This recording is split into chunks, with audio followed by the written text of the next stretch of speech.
Hi, this is Steve King once again, and I'm going to be talking about the template trauma list.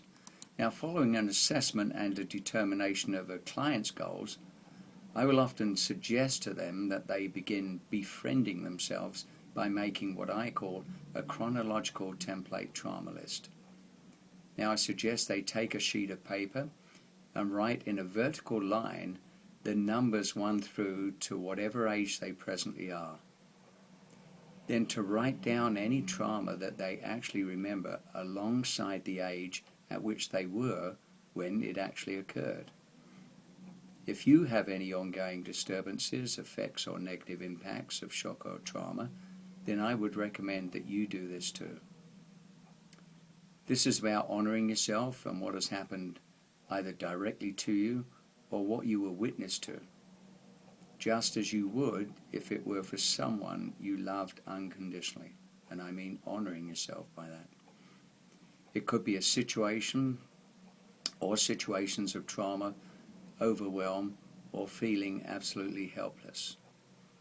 An example could be of, say, in an abusive family situation where you witnessed or had to watch one parent physically harm the other or one of your siblings. That can put one into a state of helplessness, hopelessness, fear, rage, or overwhelm. Excuse me.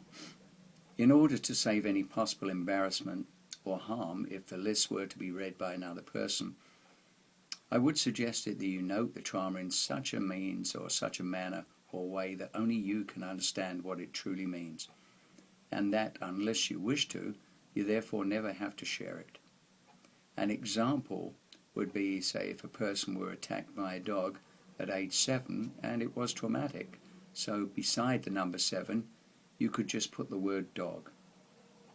Now, in some respects, this can have a similar purpose to what is known as step 4, as in the addictions AA/NA 12-step work. What it does, it helps the person identify and actually validate their truth, rather maybe than what they have been told or led to believe was or was not traumatic for them. So working with the earliest listed traumatic memories that you actually know have not been resolved, or that still bring up a painful resonance, disturbance, perturbation, trigger, turmoil, physical or emotional reaction.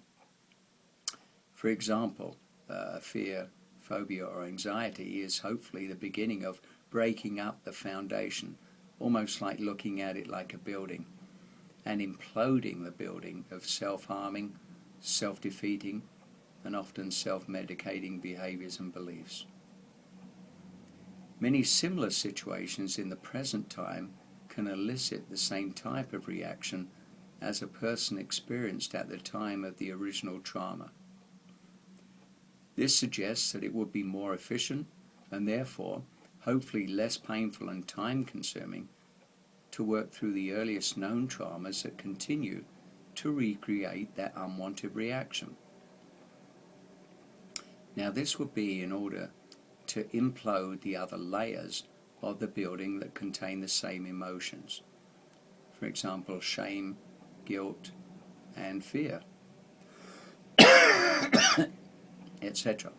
I do apologize.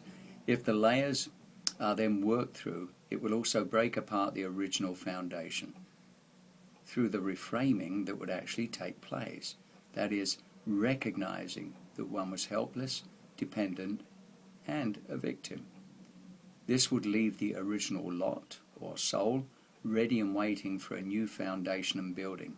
In other words, fresh experiences and responses rather than reactions.